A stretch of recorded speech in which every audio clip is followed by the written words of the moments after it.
Good morning students, कैसे बेटा आप सब। आई होप आप सब लोग ठीक हैं। हम अपने टॉपिक को आगे प्रोसीड करते हैं। बेटा लास्ट क्लास के अंदर हम कैपेसिटेंस के ऊपर थे और हमने energy store in a capacitor ये टॉपिक पढ़ा था। Energy stored in a capacitor, इसका जो हमारे पास फॉर्मूला आया था वो आया था, एक तो था हाफ सी वी स्क्वायर, एक और फॉर्मूला था हाफ क्यू स्क्वायर बाई सी, एक था हाफ क्यू इंटू वी। ये तीन फॉर्मूले हमने पढ़े थे कि energy store in a capacitor. बेटा जब हमने इसका डेरिवेशन किया था तो ये डेरिवेशन हमने पैरेलल प्लेट कैपेसिटर के लिए किया था, पर यही हमारा फॉर्मूला सेम एप्लीकेबल हो जाएगा एक स्फेरिकल कैपेसिटर के लिए। तो मतलब हम लिख सकते हैं कि फॉर a spherical capacitor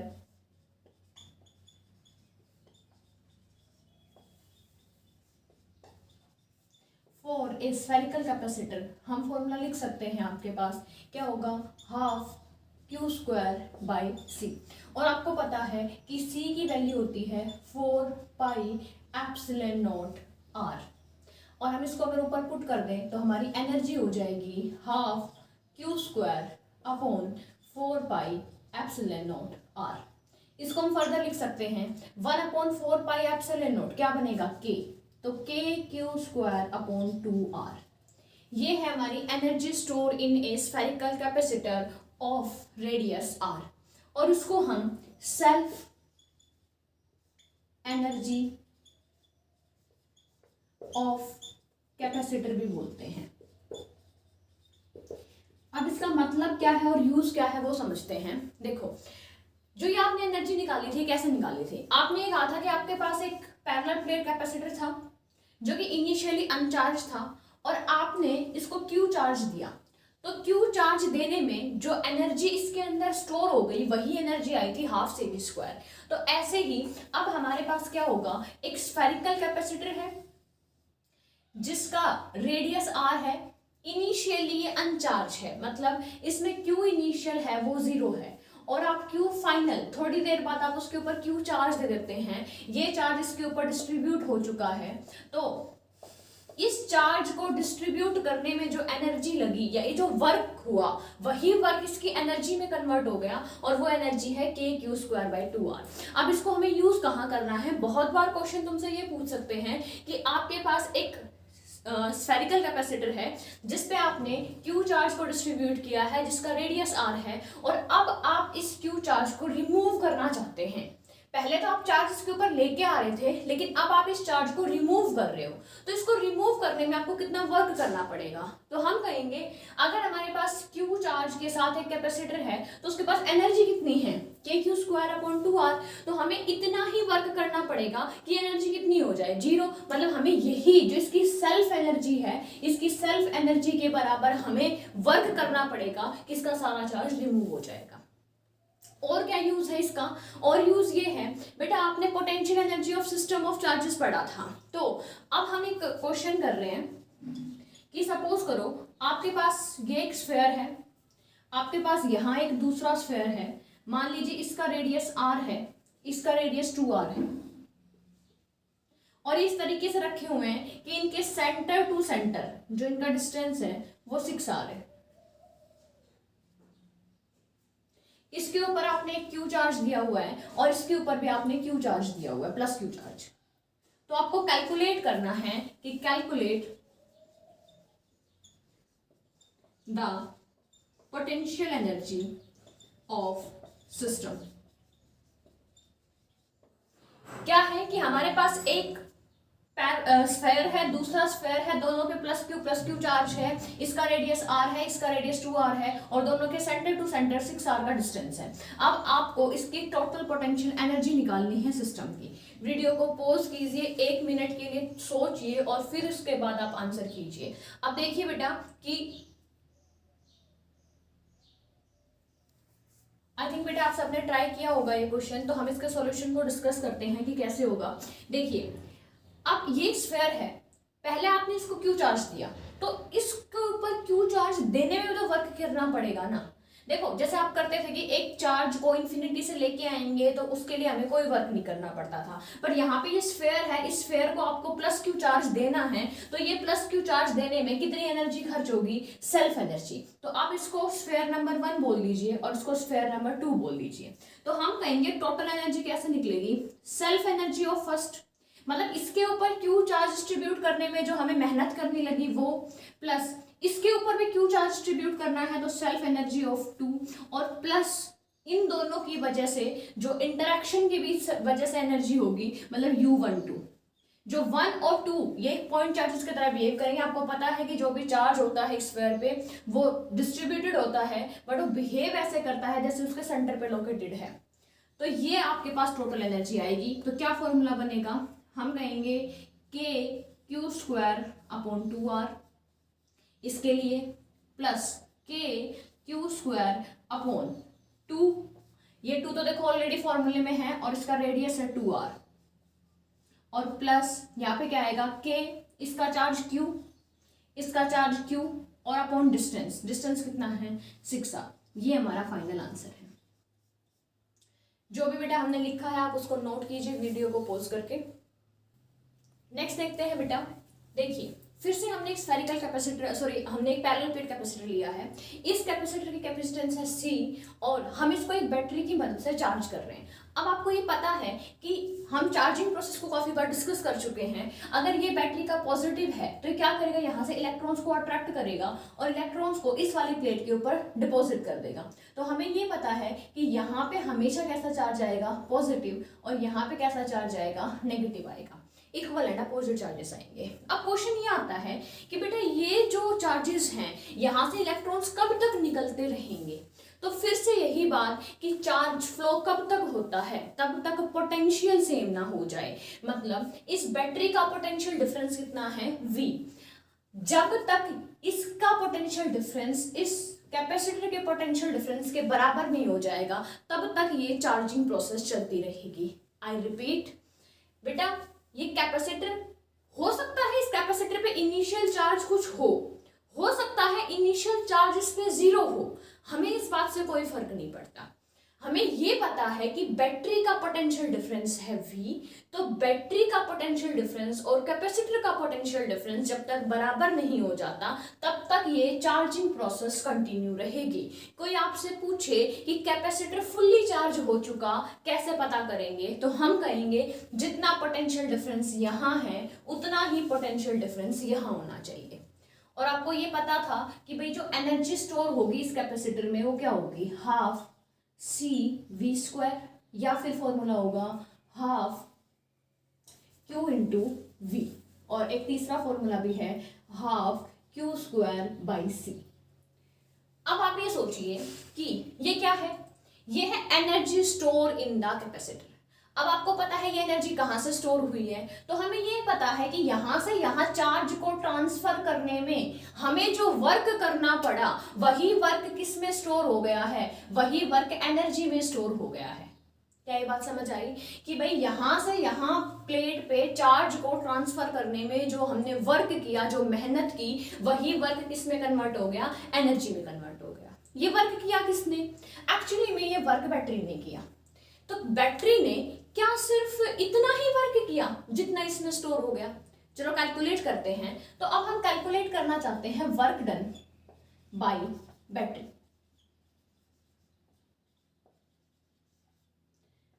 अब देखिए भाई बैटरी का पोटेंशियल डिफरेंस कितना है, V। पोटेंशियल डिफरेंस की डेफिनेशन क्या होती है, हम कहेंगे पोटेंशियल डिफरेंस होता है work done in moving A per unit charge. तो यहां से वर्क डन कितना आ जाएगा, potential difference multiply by charge, ये सिंपल मल्टीप्लाई हो गया। तो इसका मतलब वर्क डन बाय बैटरी। देखिए बैटरी का पोटेंशियल डिफरेंस कितना है, V, और मल्टीप्लाई किसको करना है, मल्टीप्लाई करना है कि बैटरी ने कितने चार्ज को फ्लो करवाने में हेल्प की है। मतलब यहाँ पे Q तो आएगा लेकिन कौन सा Q आएगा, फ्लो। अब ये जो फ्लो वर्ड है ये एक दो क्वेश्चन करेंगे हम तब ज्यादा अच्छे से क्लियर होगा, पर अभी ये समझ लीजिए कि वर्क डन बाय बैटरी क्या है, potential difference of the battery and the charge flow with the help of battery. अब ये हमारा वर्क हुआ। तो अब ये देखो यहाँ पे इनिशियल चार्ज कितना था 0, फाइनल चार्ज कितना हो गया Q। तो कितना चार्ज फ्लो किया अभी, शुरुआत 0 थी, आखिरकार Q हो गया। तो मेरे अकॉर्डिंग बेटा जो चार्ज फ्लो हुआ है वो कितना हुआ है, Q हुआ है। तो मैं ये कह सकती हूं कि work done by battery is equal to VQ। हो गया हमारे पास ये। अभी देखिए ये तो वर्क डन आया है बैटरी का, ये है energy store in the capacitor. बीच वाले फॉर्मूले के ऊपर ध्यान दीजिए, हाफ QV है और यहाँ पे सिर्फ QV है, तो मतलब ये इक्वल क्यों नहीं आया। इस एक्सप्रेशन का मतलब समझिए, इस एक्सप्रेशन का मतलब है हमारी बैटरी ने इतना वर्क किया है, हमारी बैटरी ने कितना वर्क किया है, V इंटू क्यू जितना वर्क किया है।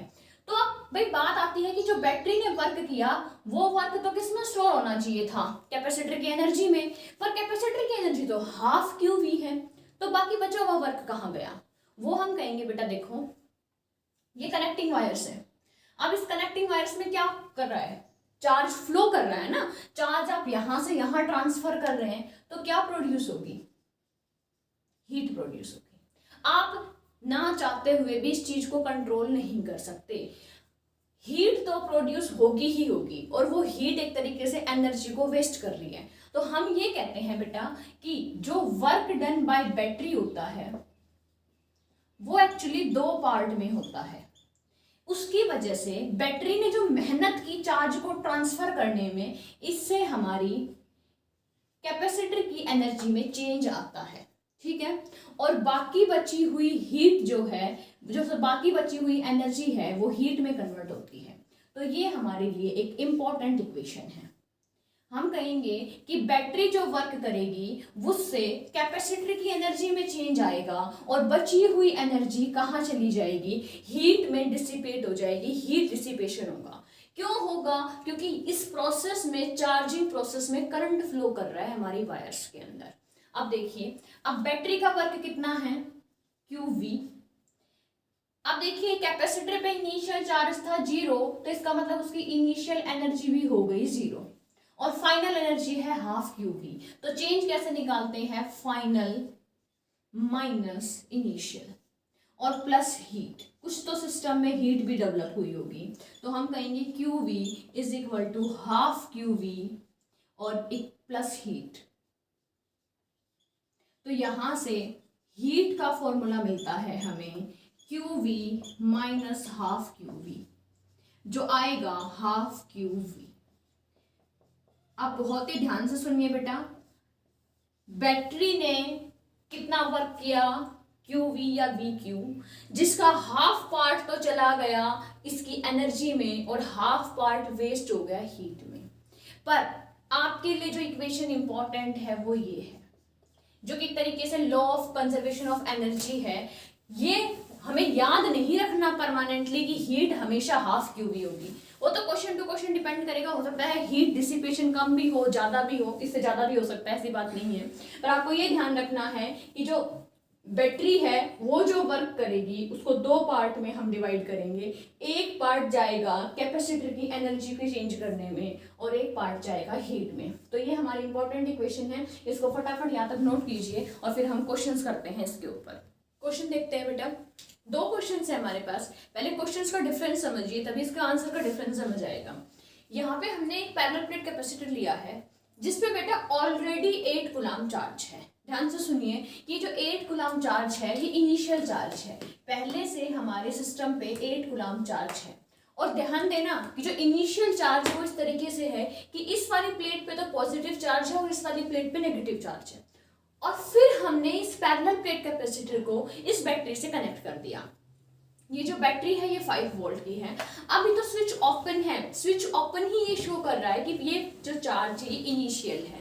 सेम क्वेश्चन यहाँ पे हमारे पास, वही 5 वोल्ट की बैटरी है, सेम 8 कूलम चार्ज है, पर ध्यान से नोटिस कीजिए कि यहाँ पे इस वाली प्लेट जो पॉजिटिव से कनेक्ट है, जो किससे कनेक्ट है, पॉजिटिव से, उस पे भी पॉजिटिव चार्ज है, पर यहाँ पे जो प्लेट पॉजिटिव से कनेक्ट है उसके ऊपर कैसा चार्ज है, नेगेटिव चार्ज है। अब देखिए अब सिचुएशन में क्या होगा। अब क्वेश्चन है कि जैसे ही आप इस स्विच को क्लोज करेंगे तो आपको फाइनल चार्ज निकालना है, कितना चार्ज बैटरी से फ्लो हुआ वो निकालना है, कितना बैटरी ने वर्क किया वो निकालना है, और साथ में कितनी हीट में लॉस आया वो भी निकालना है। अब देखिए, अब हम सबसे पहले कहेंगे कि क्यू फाइनल कैसे निकालेंगे। अब फिर से वही क्वेश्चन आता है बेटा कि बैटरी चार्ज कब तक करेगी। जो ये कैपेसिटर है ये तब तक चार्ज होता रहेगा तब तक यहाँ पे जो पोटेंशियल डिफरेंस है उतना ही पोटेंशियल डिफरेंस यहाँ ना आ जाए। तो हम कहेंगे कि बैटरी जब तक चार्ज होगी तब तक, जस्ट एक सेकेंड का वेट कीजिए बेटा, सॉरी फॉर द डिस्टर्बेंस। ये देखिए, ये आपको फाइनल चार्ज निकालना है बेटा, तो ये कब तक चार्ज होता रहेगा तब तक यहाँ का जो पोटेंशियल है वो एग्जैक्टली यहाँ के बराबर ना हो जाए। तो हम ये कहेंगे कि Q क्या होता है, C इंटू वी। तो कैपेसिटेंस कितना होगा, कैपेसिटेंस है हमारे पास 4 और हमारे पास वोल्टेज कितनी हो जाएगी 5, तो इसका मतलब नेट चार्ज होगा 20 गुना। पहले से चार्ज कितना था 8 था और फाइनल चार्ज कितना हो गया 20। तो हमें फर्स्ट क्वेश्चन का आंसर पता चल गया कि फाइनल चार्ज हो गया 20। नेक्स्ट है कि कितना चार्ज फ्लो किया। अब चार्ज फ्लो किया Q final minus Q initial. अब देखिए, फाइनल चार्ज था 20, इनिशियल चार्ज कितना था 8, तो चार्ज कितना फ्लो हुआ हमारे पास 12 कूलम। सेकेंड का आंसर भी मिल गया। अब आता है work done by the battery. Battery ने आखिरकार काम कितना किया। बेटा जो बैटरी वर्क करती है वो करती है कि बैटरी की मदद से चार्ज फ्लो कर रहा है, तो चार्ज फ्लो कितना हुआ है 12। अब यहाँ पे हमें ये नहीं कहना कि भाई जो वर्क डन बाय बैटरी होता है जिसका फॉर्मूला हमने पढ़ा था Q इंटू वी, तो वहां पे Q क्या था, Q वो चार्ज था जो फ्लो करके गया था बैटरी की मदद से कैपेसिटर पे। तो यहाँ पे चार्ज फ्लो कितना हुआ है, यहाँ पे 12 फ्लो हुआ है और बैटरी का पोटेंशियल कितना है 5। तो ये 60 जूल जो वर्क है ये हमारी बैटरी ने किया है। अब आता है कि हीट लॉस कितना हुआ, तो हम कहेंगे कि हमारी बैटरी ने जो भी वर्क किया है वो होगा, एक तो हमारी एनर्जी में चेंज आएगा। अब चेंज इन एनर्जी की बात क्यों हो रही है बेटा, कि यहाँ पे देखो इसके पास इनिशियल चार्ज है और इनिशियल चार्ज है तो इसका मतलब इसके पास इनिशियल एनर्जी भी है। तो कुछ ना कुछ एनर्जी तो पहले से थी और बैटरी की वजह से चार्ज फ्लो किया तो और ज्यादा एनर्जी आ गई, तो बैटरी की मदद से तो एनर्जी में चेंज आया है ना, तो हम कहेंगे change in energy plus heat. अब देखिए, बैटरी ने कितना वर्क किया 60। चेंज इन एनर्जी का मतलब है फाइनल माइनस इनिशियल एनर्जी और प्लस हीट। अब फाइनल माइनस इनिशियल कैसे करेंगे आप, अब देखिए हाफ, फाइनल चार्ज कितना है, फाइनल चार्ज है 20, तो 20 का स्क्वायर और डिवाइड बाई इसका कैपेसिटेंस कितना है 4 माइनस हाफ, इनिशियल चार्ज कितना था 8 का स्क्वायर और डिवाइड बाई 4 और प्लस हीट। आई थिंक बेटा इस इक्वेशन को सॉल्व करके आप हीट की वैल्यू कैलकुलेट कर सकते हैं, ये आप काम खुद करेंगे। अब हम ये देखते हैं कि इस क्वेश्चन से इस क्वेश्चन में ट्रांसफर होने में चेंजेस क्या आएंगे। अब यहाँ पे देखिए ध्यान से कि निकालनी हमें वही चीजें हैं कि फाइनल चार्ज कितना है, चार्ज कितना फ्लो हुआ, बैटरी ने कितना वर्क किया और हीट कितना लॉस हुआ। अब ध्यान से देखिए, ये सिचुएशन है तभी स्विच ओपन है, मतलब आपने कैपेसिटर को किसी भी तरीके से चार्ज किया हो कोई फर्क नहीं पड़ता, आपसे कोई नहीं पूछ रहा कि किस वजह से चार्ज हुआ है, बस आपको इतना पता है कि इस वाली प्लेट पे नेगेटिव चार्ज है। पर आपको ये भी पता होना चाहिए कि जो पॉजिटिव से कनेक्ट होती है प्लेट उस पर फाइनल चार्ज हमेशा प्लस में आएगा। बैटरी हमेशा इसको एक पॉजिटिव चार्ज देगी। तो कुछ फील कर पा रहे हैं इसमें क्या होगा। चलो हम पहले कैलकुलेशन करते हैं फिर समझाते हो कि क्या होता है। तो हम सबसे पहले वही निकालते हैं, सबसे पहला काम है हमारा फाइनल चार्ज निकालना, फाइनल चार्ज।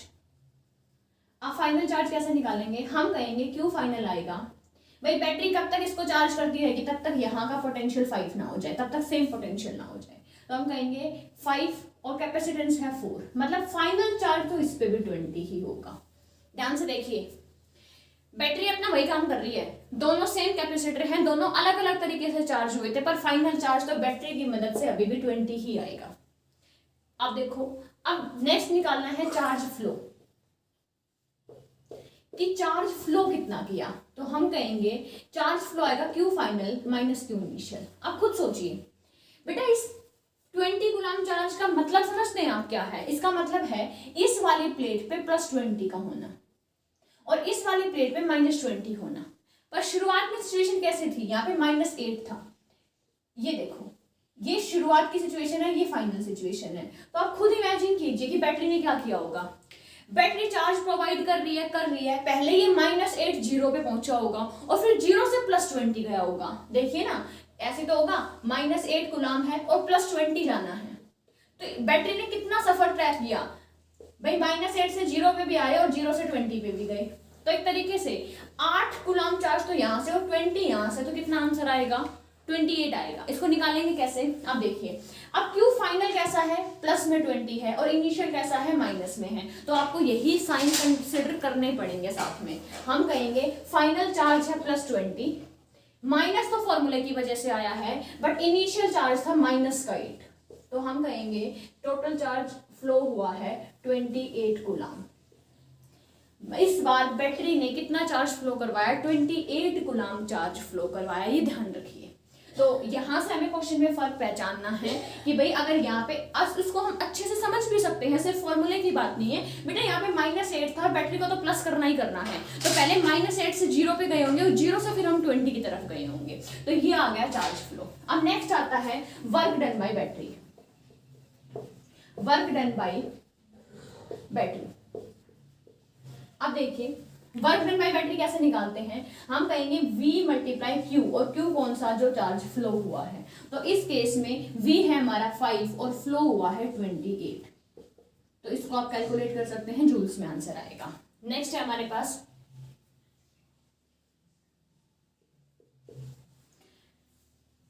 कि भाई हीट कितनी बनी।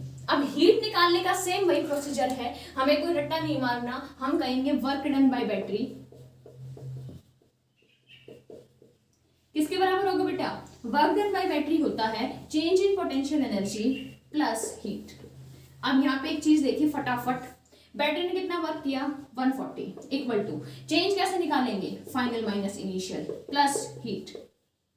फाइनल कैसे निकालेंगे, हाफ इंटू फाइनल चार्ज है 20 उसका स्क्वायर और अपॉन कैपेसिटेंस। नेक्स्ट देखिए बेटा, चार्ज तो -8 था, बट ध्यान देखिए -8 का स्क्वायर करोगे तो अभी तो पॉजिटिव वैल्यू आएगी। तो आप यहाँ पे एक चीज समझ पा रहे हैं कि दोनों ही केस में जो चेंज इन एनर्जी है वो सेम रहेगा। यहाँ पे है 20 का स्क्वायर अपॉन 8, यहाँ पे 20 का स्क्वायर अपॉन 8, माइनस में 8 का स्क्वायर अपॉन 8, और यहाँ पे -8 का स्क्वायर अपॉन 8। बात तो एक ही है, स्क्वायर करने से माइनस का साइन तो खत्म, और प्लस हीट। तो क्या समझे आप, यहाँ पे हीट ज्यादा प्रोड्यूस हो रही है क्योंकि बैटरी वर्क ज्यादा कर रही है, पहले इसको डिस्चार्ज करेगी फिर इसको चार्ज करेगी, तो करंट तो फ्लो हो रहा है ना कॉन्टिन्यूसली, ज्यादा करंट फ्लो हो रहा है इस केस में। देखो यहाँ पे 8 थी, 8 से 20 जाना था, उतनी देर के लिए करंट फ्लो करना था। यहाँ पे 8 से 0 जाना था, 0 से 20 जाना था, तो यहाँ ज्यादा देर तक करंट फ्लो होगा, ज्यादा करंट फ्लो होगा तो हीट भी ज्यादा प्रोड्यूस होगी। तो आप दोनों केसेस में अपने हीट तक निकाल के इसको अपनी नोटबुक में नोट करो फटाफट। नेक्स्ट टॉपिक है बेटा हमारे पास, ये टॉपिक वैसे हम क्लास में एक बार डिस्कस कर चुके हैं, पर कुछ बच्चों का छूट गया था, तो एक बार ध्यान से देखना। Force on a one plate of a capacitor due to other. देखिए बेटा, ये हमारे पास 2 प्लेट होती हैं कैपेसिटर की, एक पॉजिटिव चार्ज होता है और एक के ऊपर नेगेटिव चार्ज होता है। चार्ज की बात करें तो ये +Q हो जाएगा और एक पे -Q हो जाएगा। इस प्लेट का एरिया A है और इसका एरिया भी A है, यहाँ पे डिस्टेंस है D। तो हम ये कहेंगे आइडेंटिकल प्लेट्स होती हैं, अगर हम चार्ज डेंसिटी निकालें तो सिग्मा होगी और चार्ज डेंसिटी होती है Q/A। यहाँ पे चार्ज डेंसिटी -σ हो जाएगी, बस इतना फर्क रहेगा। तो अब बात आती है कि जो एक प्लेट है ना दूसरे के ऊपर फोर्स लगा रही है, क्यों लगा रही है, एक सिंगल प्लेट भी तो इलेक्ट्रिक फील्ड बनाएगी ना। जैसे मान लो ये प्लेट नंबर 1 है, ये प्लेट नंबर 2, तो हम कहेंगे electric field due to first plate. अब कितना होगा, अगर एक सिंगल प्लेट की बात करें तो σ/2ε0, ये हमारे पास इलेक्ट्रिक फील्ड होगा। अब सोचिए कि ये पहली प्लेट है, इसको एक सिंगल प्लेट ट्रीट कीजिए, सोचिए सेकंड प्लेट यहाँ पे है ही नहीं, तो तुम क्या कहोगे कि कितना बना रही है भाई, इलेक्ट्रिक फील्ड σ/2ε0 बना रही है। और ये जो दूसरी प्लेट है, दूसरी प्लेट फर्स्ट प्लेट के इलेक्ट्रिक फील्ड में रखी हुई है। हम कह सकते हैं कि second plate is placed in the electric field of first. अब फर्स्ट के इलेक्ट्रिक फील्ड में रखी हुई है तो इसका मतलब, और उसके ऊपर चार्ज भी है। सेकेंड प्लेट है वो ऑलरेडी चार्ज है, कैसी है, charged second plate is placed in the electric field of first. तो आपको पता है कोई भी चार्ज है जो इलेक्ट्रिक फील्ड में रखा है तो फोर्स तो ऑब्वियस सी बात है लगेगा उसके ऊपर। तो हम कहेंगे फोर्स निकालना चाहते हैं सेकंड के ऊपर, और किसकी वजह से, फर्स्ट की वजह से। तो हम कहेंगे भाई जो सेकंड का चार्ज है उसको लिख दो और जो फर्स्ट का इलेक्ट्रिक फील्ड है उसको लिख दो। ये लिख दिया हमने। तो हम कहेंगे देखो सेकंड के ऊपर चार्ज कैसे निकालेंगे। सेकंड के ऊपर चार्ज है Q, पर Q क्या होता है, देखो सिग्मा क्या होता है, Q बाई A। तो Q हो जाएगा सिग्मा मल्टीप्लाई बाई A। तो हम कहेंगे सिग्मा इंटू A, ये तो चार्ज आ गया सेकंड का, और इलेक्ट्रिक फील्ड फर्स्ट का है सिग्मा अपॉन 2 एप्सिलॉन नॉट। तो हमारे पास ये sigma square A upon 2 epsilon naught आ गया। ठीक है, तो ये है हमारे पास force on one plate due to other. अगर आपको ये निकालना है कि पहली वाली प्लेट पे कितना फोर्स लग रहा है, मतलब आप निकालना चाहते हो force on one due to 2, तो कैसे निकालेंगे, देखो जिस पे फोर्स लगेगा उसका चार्ज लिखना है, मतलब चार्ज ऑन फर्स्ट, और कौन लगा रहा है फोर्स, सेकंड लगा रहा है, तो सेकंड का इलेक्ट्रिक फील्ड लिखना है। तो हम कहेंगे इलेक्ट्रिक फील्ड ऑफ सेकंड। ठीक है, तो सेम तरीके से आप ये कैलकुलेट कर सकते हैं। तो एक छोटा सा टॉपिक था, इसके ऊपर आपके मॉड्यूल में 3 या 4 क्वेश्चंस हैं, वो क्वेश्चन करने हैं बेटा आपको। और इसके बाद हमारे पास एक और छोटा सा फॉर्मूला आता है एनर्जी डेंसिटी का, वो फॉर्मूला भी हम अभी डिस्कस कर लेते हैं। ठीक है, अब देखिए कि आपके पास नेक्स्ट जो है वो है कि एनर्जी डेंसिटी। अब एनर्जी डेंसिटी से क्या समझते हैं आप, एनर्जी और डेंसिटी, डेंसिटी वर्ड आए तो मतलब पर यूनिट वॉल्यूम की बात की जा रही है। तो हम इसको देखते हैं साथ साथ, जस्ट 2 लाइन का टॉपिक है। देखिए नेक्स्ट टॉपिक है एनर्जी डेंसिटी।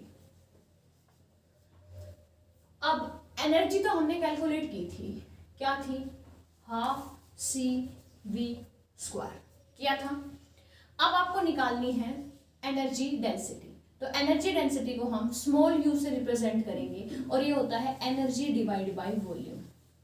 अब अगर पैरेलल प्लेट कैपेसिटर की बात करूं तो पैरेलल प्लेट कैपेसिटर का एरिया है A और बीच का डिस्टेंस है D, तो वॉल्यूम हो गया A multiply by D।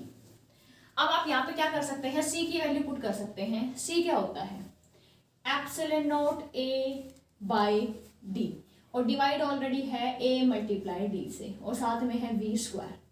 I think यहाँ पे कोई प्रॉब्लम नहीं होगी बेटा आपको, आपने सिंपल सी की वैल्यू पुट की है epsilon not A by D। यहाँ से A से A कैंसिल हो जाएगा, और हम कहेंगे half epsilon not V square upon D into D square. ये होगा हाफ एप्सिलॉन नॉट और V बाई D का होल स्क्वायर। और आपको अच्छे से पता है V बाई D होता है इलेक्ट्रिक फील्ड। तो ये हो गया आपके पास half epsilon naught E square. ये है एनर्जी डेंसिटी, मतलब इलेक्ट्रिक फील्ड के अंदर इलेक्ट्रिक फील्ड E की वजह से जो एनर्जी डेंसिटी होती है ये half epsilon naught E square होती है। ये छोटी सी टर्म हमारे काफ़ी काम आएगी आगे भी। तो ये आपके मॉड्यूल में दे रखा है छोटा सा टॉपिक की एनर्जी डेंसिटी कितनी होती है। अब इसके बाद इन्होंने देखो ये क्या है, this is energy density means energy per unit volume. This is energy per unit volume, मतलब यूनिट वॉल्यूम के अंदर इतनी डेंसिटी है एनर्जी की, मतलब यूनिट वॉल्यूम में इतनी एनर्जी स्टोर है, आप ये कह सकते हैं। तो अगर आपको एनर्जी निकालनी हो टोटल, तो टोटल एनर्जी कैसे निकाल सकते हो, एनर्जी डेंसिटी और मल्टीप्लाई बाय वॉल्यूम। अगर तो ये कांस्टेंट है, अगर एनर्जी डेंसिटी कैसी है, कांस्टेंट हर जगह पे, तो हम कहेंगे वॉल्यूम के साथ मल्टीप्लाई करते हैं आपको टोटल एनर्जी मिल जाएगी। जैसे आपके मॉड्यूल के अंदर अगर आप ओपन करें, मैं आपको पेज नंबर बता देती हूँ बेटा, आप अपना मॉड्यूल ओपन कर सकते हैं साथ साथ। आपके पेज नंबर 97 के ऊपर, पेज नंबर 97 पे बेटा पहले आपको एनर्जी डेंसिटी बताई हुई है कि एनर्जी डेंसिटी का फॉर्मूला है half epsilon naught E square. और अगर कोई मीडियम आ जाता है तो आपको अच्छे से पता है कि ये जो एप्सिलॉन नॉट होता है ये परमिटिविटी ऑफ एयर होता है। और अगर हम मीडियम की बात करें means energy density but in medium, तो हम कहेंगे कि हम इसको K से मल्टीप्लाई कर सकते हैं। तो आपका जो एक्सप्रेशन लिखा हुआ है वो लिखा हुआ है कि K और मल्टीप्लाई बाय एप्सिलॉन नॉट का मतलब होता है एप्सिलॉन ऑफ मीडियम। अब इसके बाद आपके पास एक टॉपिक छोटा सा, दो एग्जाम्पल्स गिवन हैं। दो एग्जाम्पल में क्या है कि एक आपको क्यूबॉइड लिया हुआ है, क्यूबिकल वॉल्यूम एलिमेंट लिया हुआ है, आप ये कह सकते हैं। तो उन्होंने कहा है कि टोटल एनर्जी कैलकुलेट करनी है। तो एनर्जी डेंसिटी कितनी होती है, अब देखिए आपको निकालनी है टोटल एनर्जी। आपको पता है ये होती है एनर्जी पर यूनिट वॉल्यूम, मतलब यूनिट वॉल्यूम में कितनी एनर्जी है, half epsilon not E square. ये एनर्जी है हमारे यूनिट वॉल्यूम में। और मान लो क्यूब का वॉल्यूम है ए क्यूब, तो वॉल्यूम से मल्टीप्लाई करते ही हमें क्या मिल गया, टोटल एनर्जी मिल गई। ठीक है, अगर बात आती है कि भाई जो कि इलेक्ट्रिक फील्ड है, जरूरी तो नहीं ना हर जगह कांस्टेंट हो, तो हम इसको कैसे सॉल्व करेंगे। मतलब आपको नेक्स्ट टॉपिक पे सॉल्व करके दिखा रखा है कि energy density of A dielectric sphere, मतलब आपके पास एक डाइलेक्ट्रिक स्फीयर गिवन है। अब आपको पता है ये स्फीयर किससे मिलके बना होता है, ये बहुत सारे स्फेरिकल शेल से मिलके बना होता है। और अंदर में जो इलेक्ट्रिक फील्ड होता है उसका फॉर्मूला भी आप जानते हैं, वो होता है रो आर अपॉन 3 एप्सिलॉन नॉट। इस फॉर्मूले के साथ ही हमारा इलेक्ट्रिक फील्ड का फॉर्मूला होता है इनसाइड में। आपको वॉल्यूम एलिमेंट भी पता है, तब भी स्फीयर की बात की जाती है तो जो शेल होती है हमारे पास वो हमारा वॉल्यूम एलिमेंट होती है। तो हम कहेंगे कि स्फेरिकल शेल को लेते हुए हम क्या करेंगे, इलेक्ट्रिक फील्ड का यूज करके हम टोटल एनर्जी निकालेंगे। ये हमारा नेक्स्ट टॉपिक है, इसके बाद हमें करना है। तो ये छोटी सी चीजें आप अपने मॉड्यूल में भी देख सकते हो या फिर अपनी कॉपी में नोट कर सकते हो, क्योंकि ये चीज हमारी बोर्ड के हिसाब से भी इंपॉर्टेंट है। तो ये एक्सप्रेशन तो आप अपनी नोटबुक में नोट कीजिए, बाकी आप अपने मॉड्यूल से कंसल्ट कर सकते हैं।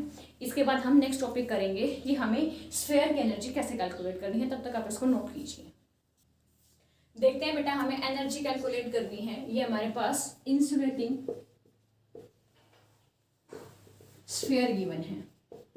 इंसुलेटिंग स्फीयर का मतलब होता है जिसके अंदर अगर हम चार्ज देंगे तो ये चार्ज इसकी वॉल्यूम में रहेगा, ये चार्ज इसके सरफेस पे नहीं जाएगा। तो हम ये मानते हैं इसकी जो सरफेस चार्ज डेंसिटी है रो, इसके ऊपर टोटल चार्ज है वो है क्यू। तो आपको पता है इलेक्ट्रिक फील्ड का फॉर्मूला होता है रो आर अपॉन 3 एप्सिलॉन नॉट। अब हम इसका एक फॉर्मूला और भी बना सकते हैं। अब आपको पता है रो क्या होता है, रो होता है चार्ज अपॉन वॉल्यूम। तो चार्ज क्या होगा, चार्ज होगा क्यू और वॉल्यूम है हमारे स्फीयर की। मान लो इसका जो रेडियस है वो कैपिटल आर है, 4/3 पाई आर क्यूब। ठीक है, अब हम इसको पुट कर सकते हैं तो हमारे इलेक्ट्रिक फील्ड की वैल्यू आ जाएगी कि Q upon 4/3 pi R cube और 3 एप्सिलॉन नॉट, और ये है स्मॉल आर। ये स्मॉल आर है डिस्टेंस और ये है रेडियस। ये 3 से 3 कैंसिल हो जाएगा, तो इलेक्ट्रिक फील्ड बन जाएगा हमारे पास Q upon 4 pi epsilon not capital R cube और स्मॉल आर। और आपको पता है 1/4 पाई एप्सिलॉन नॉट होता है K, तो ये KQR upon capital R cube. ये हमारे पास इलेक्ट्रिक फील्ड का फॉर्मूला है। आपको दोनों ही फॉर्मूला लर्न होने चाहिए कि रो आर अपॉन 3 एप्सिलॉन नॉट और KQR अपॉन आर क्यूब। अब देखिए, अब आपको क्या निकालना है, अब आपको निकालनी है टोटल एनर्जी। तो आप कहेंगे टोटल एनर्जी हम कैसे निकाल सकते हैं। सबसे पहले टोटल से पहले हम स्मॉल एनर्जी निकालेंगे। स्मॉल एनर्जी किसमें, एक छोटे से एलिमेंट में। हम कहेंगे जो ये बड़ा सा स्फीयर है ये छोटी छोटी स्फेरिकल शेल से मिलके बना हुआ है। तो हम कंसिडर करते हैं कि r डिस्टेंस पे dr थिकनेस के साथ एक शेल है और यही शेल हमारा एक वॉल्यूम एलिमेंट है। तो हम कहेंगे जो स्मॉल एनर्जी है वो क्या होगा, एनर्जी डेंसिटी। देखो ये कैपिटल U है, ये स्मॉल u है बेटा, एनर्जी डेंसिटी इनटू dV। और टोटल एनर्जी कैसे आएगी, दोनों साइड इंटीग्रेट करके। तो देखिए अब हम कहेंगे एनर्जी डेंसिटी का फॉर्मूला था half epsilon not E square और ये है वॉल्यूम एलिमेंट। दोनों की वैल्यू पुट करते हैं। हमें पता है स्फीयर के लिए हमारा इलेक्ट्रिक फील्ड ये होगा, तो हम कहेंगे half epsilon naught KQR upon R cube और इसका होल स्क्वायर।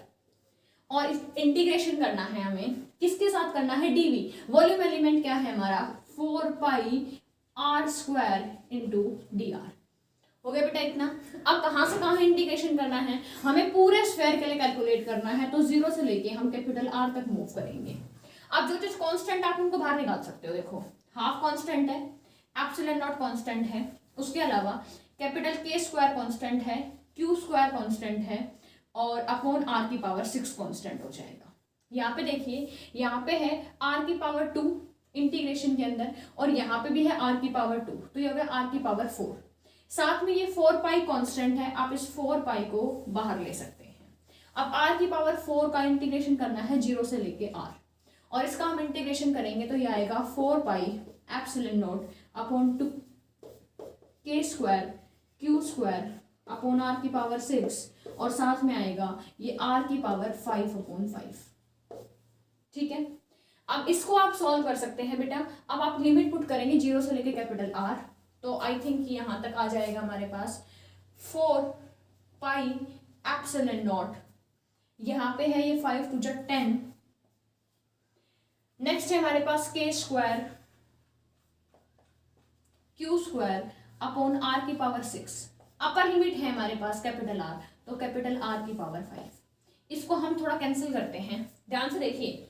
ये k स्क्वायर है, k क्या होता है 1 अपॉन 4 पाई एप्सिलॉन नॉट, तो स्क्वायर में से एक k को इसके साथ हम कैंसिल कर सकते हैं, तो क्या बचा, एक k बचा, q स्क्वायर बचा, यहां से 5 पावर कैंसिल हो गए, सिर्फ एक r बचेगा, और अपॉन में 10। ये हमारे पास है total energy in this dielectric sphere. जो सेल्फ एनर्जी की बात हो रही थी ना बेटा, कंडक्टिंग स्फीयर था, देखो कंडक्टिंग स्फीयर था, तो उसका फॉर्मूला आया था हमारे पास k q square upon 2r, और डाइलेक्ट्रिक स्फीयर है तो फॉर्मूला आया है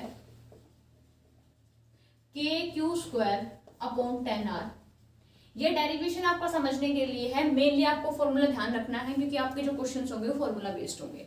तो इस तरीके से आपके इस टॉपिक के ऊपर एनर्जी डेंसिटी, जिसमें एनर्जी डेंसिटी में हमने ये पढ़ा कि अगर हमारा इलेक्ट्रिक फील्ड कांस्टेंट होता है तो हम सिंपल हमारी एनर्जी डेंसिटी जो है उसके साथ वॉल्यूम को मल्टीप्लाई कर दें तो हमें टोटल एनर्जी मिल सकती है। लेकिन अगर हमारी एनर्जी डेंसिटी में जैसे ई आता है और ई कांस्टेंट नहीं है, वेरिएबल है, तो हमें फिर इस प्रोसेस से करना पड़ेगा कि आप एक छोटे से एलिमेंट कंसिडर कीजिए, उसकी एनर्जी निकालिए, उसको इंटीग्रेट कीजिए, और फिर आपको टोटल एनर्जी मिलेगी। तो इसके क्वेश्चंस आपको करने हैं। इसके बाद अभी वीडियो में हम आपको एक टॉपिक और डिस्कस करना है जिससे आपके कुछ क्वेश्चंस होंगे, तो आप इसको देखिए, कोई डाउट हो तो हम लाइव क्लास में डिस्कस करेंगे। आज का हमारा नेक्स्ट टॉपिक है बेटा शेयरिंग ऑफ चार्ज। आपके मॉड्यूल में लास्ट टॉपिक है, पर हम पहले इसको डिस्कस करेंगे। ऐसा एक पार्ट हमने पहले भी डिस्कस किया है, आपको याद है तब हम चार्जिंग थ्रू कंडक्शन पढ़ रहे थे, तो उसके अंदर हमने एक टॉपिक डिस्कस किया था कि ये एक स्फीयर है जिसका रेडियस r1 है, ये दूसरा स्फीयर है जिसका रेडियस r2 है। अब आपको ये भी पता है कि कंडक्टिंग स्फीयर जो है वो चार्ज को स्टोर कर सकता है, और दो चार्ज जो हमारे स्फीयर्स हैं सिस्टम मिला के एक कैपेसिटर भी बनाते हैं।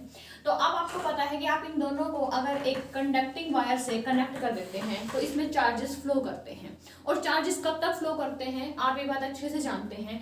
तब तक यहाँ का पोटेंशियल मान लो शुरू में V1 था और यहाँ का पोटेंशियल V2 था, ये चार्जेस तब तक फ्लो करेंगे तब तक हमारा पोटेंशियल कॉमन ना हो जाए, मतलब ये कॉमन पोटेंशियल पे जाके स्टॉप कर जाएंगे। इसका और इसका पोटेंशियल सेम होगा तभी ये चार्जेस फ्लो होना बंद करेंगे। तो कंडक्टर्स के लिए तो हम टॉपिक डिस्कस कर चुके हैं, अब हमें ये पैरेलल प्लेट कैपेसिटर के लिए करना है।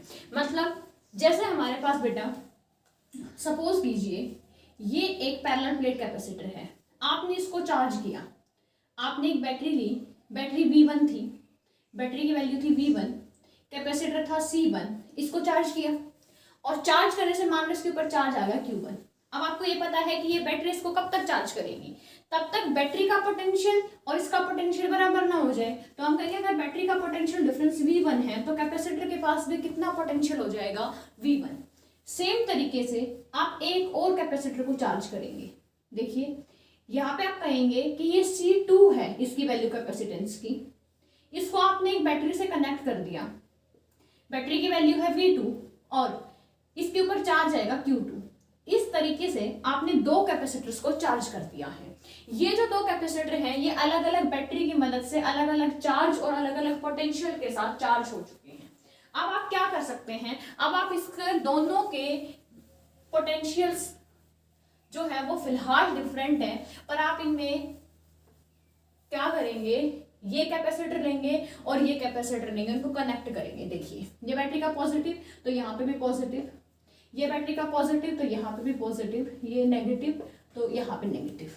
ठीक है, हम कहेंगे अब हम क्या करना है, अब हमें चार्जेस को शेयर करवाना है। कैसे शेयरिंग करवाएंगे? पहला कैपेसिटर लिया जिसकी वैल्यू C1 है, पोटेंशियल V1 है, चार्ज Q1 है, इसको दूसरे कैपेसिटर से कनेक्ट कर दिया। अब आप बताओ बेटा, कोई भी दो बॉडीज हैं, अगर हम क्या करें, उनको कनेक्ट कर देते हैं कनेक्टिंग वायर में, और उनके पास चार्जेस हैं और उनके पास जो है डिफरेंट वैल्यूज ऑफ पोटेंशियल हैं, तो उनके अंदर चार्ज फ्लो होगा, और चार्ज कब तक फ्लो होगा? तब तक इनका पोटेंशियल सेम ना हो जाए। तो देखिए यहाँ पे C2 है, यहाँ पे पोटेंशियल V2 है, और यहाँ पे चार्ज Q2 है। तो जैसे ही आपने इनको एक कनेक्टिंग वायर से कनेक्ट कर दिया, इस तरीके से पहले चार्ज किया, इसको चार्ज किया, और फिर इन चार्ज कैपेसिटर्स को कनेक्ट कर दिया। देखिए इस सिस्टम में कोई बैटरी नहीं है हमारे पास, ठीक है। तो हम कहेंगे अब क्या होगा, अब हम कहेंगे कि इनमें चार्जेस फ्लो होगा, charge will flow, charge will flow. और चार्ज कब तक फ्लो करेगा? तब तक इन दोनों का पोटेंशियल क्या ना हो जाए, सेम ना हो जाए। तो हम कहेंगे थोड़ी देर बाद, आफ्टर सम टाइम, बेटा कैपेसिटर का कैपेसिटेंस तो उतना ही रहेगा, हम कहेंगे इसका पोटेंशियल हो जाएगा VCM, और इसका चार्ज हो जाएगा Q1 डैश, और इसके साथ क्या होगा, इसका कैपेसिटेंस होगा C2, इसका पोटेंशियल हो जाएगा VCM, दोनों का पोटेंशियल कॉमन कर दिया देखो मैंने, और इसके ऊपर चार्ज आएगा Q2 डैश। पहले चार्ज Q2 था, Q2 डैश हो गया। तो अब आपको यही कैलकुलेट करना है कि कॉमन पोटेंशियल कितना है और ये चार्ज कितना आया। यहाँ पे हमें मेनली दो ही चीजें कैलकुलेट करनी है कि कितना कॉमन पोटेंशियल रहेगा, कितना इनके पास चार्ज आएगा इनको कनेक्ट करने के बाद। तो सबसे पहले हम कैलकुलेट करना चाहेंगे कॉमन पोटेंशियल, कॉमन पोटेंशियल। तो देखिए अब आपको पता है कि चार्ज एक कंजर्व क्वांटिटी है, सिस्टम का इनिशियल चार्ज और सिस्टम का फाइनल चार्ज बराबर रहेगा, मतलब Q initial of system is equal to Q final of system. Initial charge क्या था, फर्स्ट पे चार्ज था Q1 और सेकंड पे चार्ज था Q2। ऐसे ही सिस्टम में इनिशियल फर्स्ट के ऊपर चार्ज था Q1 डैश फाइनली, और शेयरिंग के बाद सेकंड पे चार्ज होगा Q2 डैश, ये बराबर रहेगा। अब इसको कैसे सॉल्व कर सकते हैं, इसको आप चाहो तो आगे एक्सपेंड कर सकते हो, नहीं कोई जरूरी नहीं है, पहले हम इसको करके देखते हैं। ये है Q1 प्लस Q2, शुरू में देखिए क्या होगा। हम ये कहेंगे कि कैपेसिटेंस तो कितना है C2, आपको पता है ना C is equal to Q by V, बस इसी फॉर्मूले को यूज करेंगे। तो Q होगा C इंटू V, कैपेसिटेंस कितना होगा, कैपेसिटेंस होगा C1, और कॉमन पोटेंशियल हो जाएगा क्योंकि ये तो शेयरिंग के बाद की बात हो रही है, और प्लस सेकंड का कैपेसिटेंस होगा C2 और कॉमन पोटेंशियल हो जाएगा VCM। यहां से आप क्या कर सकते हैं, C1 प्लस C2 रह जाएगा, आप V कॉमन को कॉमन निकाल लीजिए, तो आप कह सकते हैं कि Q1 upon Q2 divide by C1 plus C2, ये होगा हमारा कॉमन पोटेंशियल। इसको अगर एक और फॉर्मूले में लिखना चाहें, मान लीजिए इनिशियल चार्ज आपको नहीं पता, तो आप कह सकते हैं कि इनिशियल कैपेसिटेंस था C1 और इनिशियल पोटेंशियल था V1 प्लस C2 V2 और divide by C1 plus C2, this is equal to V common. आप दोनों में से कोई भी फॉर्मूला लर्न कर सकते हैं। अब ये जो टॉपिक है बेटा, ये कंपटीशन के साथ साथ हमारे बोर्ड का भी पार्ट है, तो सारी चीजें आपकी फेयर नोटबुक में होनी चाहिए। अब यहाँ पे तो हमने कॉमन पोटेंशियल निकाल लिया, अब बात आती है कि हम फाइनल चार्ज कैसे निकालेंगे। तो देखिए अब हम निकालना चाहते हैं Q1 डैश, मतलब कितना फाइनल चार्ज आया फर्स्ट के ऊपर। तो आपको पता है क्या होगा, ये C1 और V कॉमन। अब अगर आपको V कॉमन पता चल चुका है तो आप निकाल सकते हैं। देखिए C1 V कॉमन कैसे आएगा, Q1 plus Q2 divide by C1 plus C2। Similar तरीके से आप क्या निकाल सकते हैं, Q2 डैश, ये कैसे आएगा, C2 into V common is equal to C2, V common का मतलब है Q1 plus Q2 divide by C1 plus C2। ये Q1 प्लस Q2 क्या है, ये है टोटल चार्ज ऑफ सिस्टम,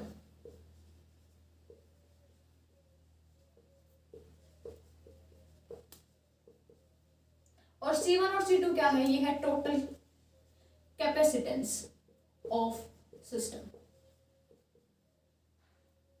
ठीक है, एक बार फिर से मैं रिपीट कर देती हूँ बेटा, हमारे पास एक कैपेसिटर था जिसका कैपेसिटेंस C1 है, दूसरा कैपेसिटर है जिसका कैपेसिटेंस C2 है।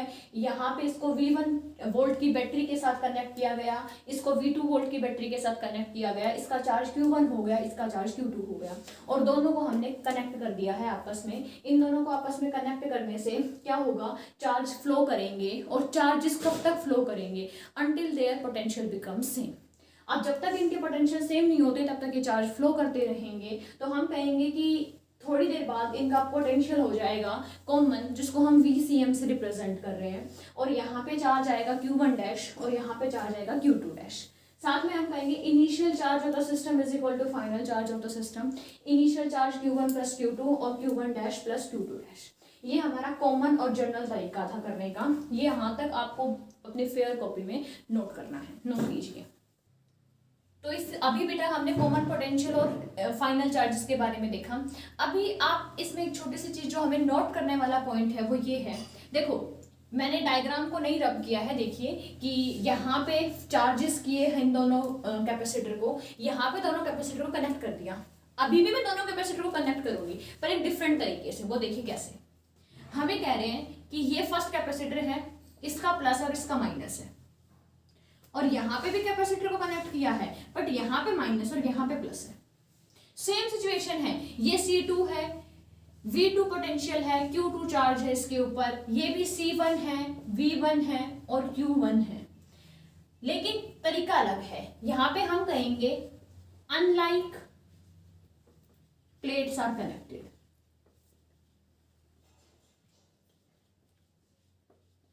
मतलब पॉजिटिव के साथ नेगेटिव कनेक्ट है, नेगेटिव के साथ पॉजिटिव। और ये कौन सा केस था, ये था लाइक प्लेट्स आर कनेक्टेड।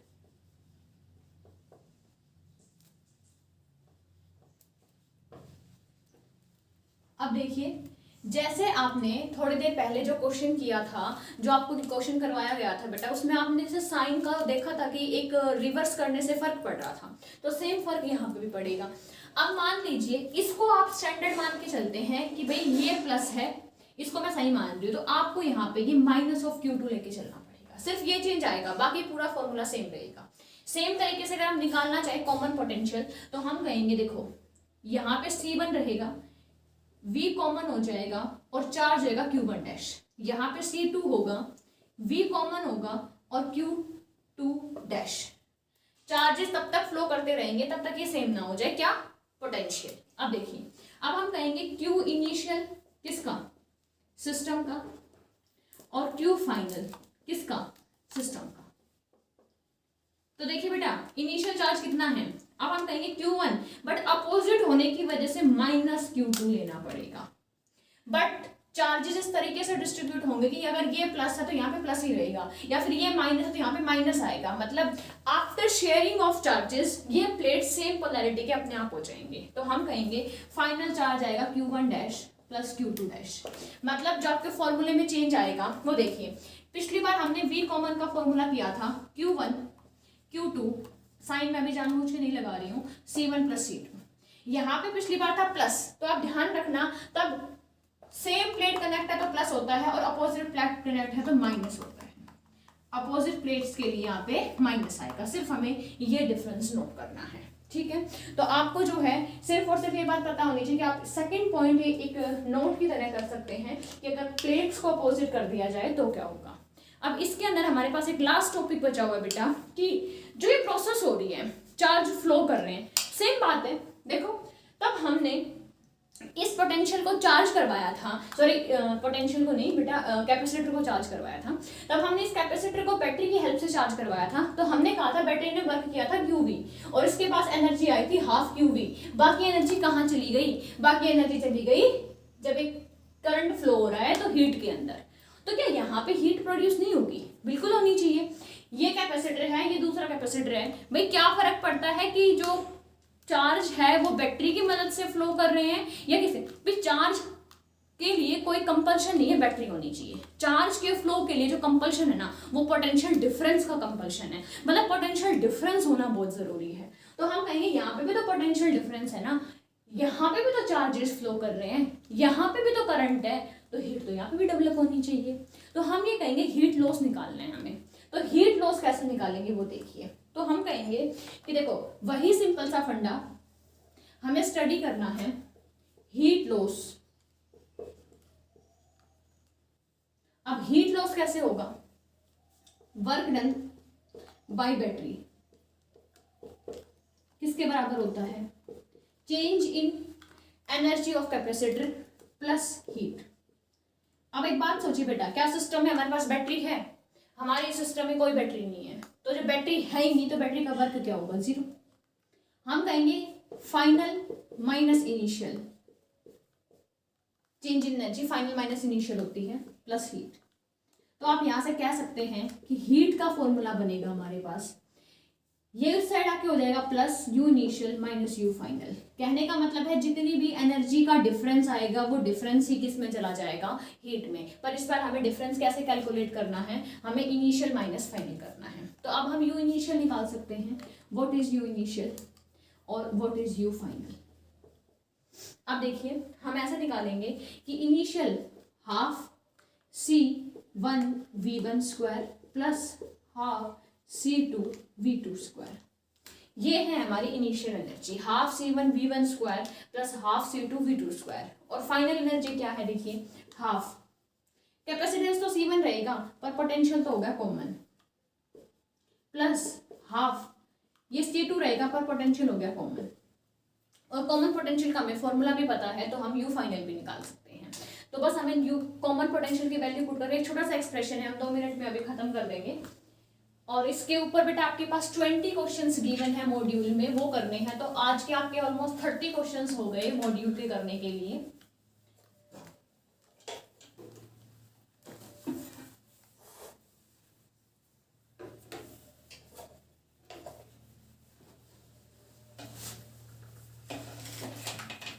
देखिए बेटा यू फाइनल कैलकुलेट करते हैं। यू फाइनल पे ध्यान दीजिए, हाफ कॉमन चला जाएगा, C1 प्लस C2 और बाहर कॉमन आ गया V कॉमन का स्क्वायर।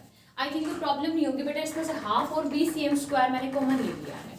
अब देखिए हाफ C1 प्लस C2 और V कॉमन क्या आया था हमारे पास, V कॉमन था Q1 plus Q2 upon C1 plus C2 इसका होल स्क्वायर। और आपको पता है कि आप Q1 और Q2 को क्या लिख सकते हैं, C1 V1 plus C2 V2 upon C1 plus C2 का होल स्क्वायर। तो इसका भी स्क्वायर इंडिविजुअल और इसका भी स्क्वायर। यहाँ से एक C1 प्लस C2 कैंसिल हो गया, ये बचा half C1 V1 plus C2 V2 whole square और divide by C1 plus C2। ये आ गई हमारे पास फाइनल एनर्जी और ये है इनिशियल एनर्जी। तो हमारी हीट डेवलप जो होगी, हीट होगी हमारे पास इनिशियल एनर्जी प्लस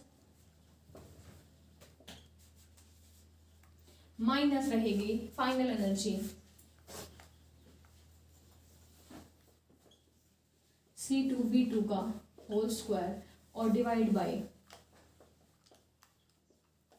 इसको आप फर्दर ओपन कर सकते हैं बेटा। हम यहाँ से इसको हम ब्रैकेट ओपन कर सकते हैं और इसका हम एलसीएम ले सकते हैं।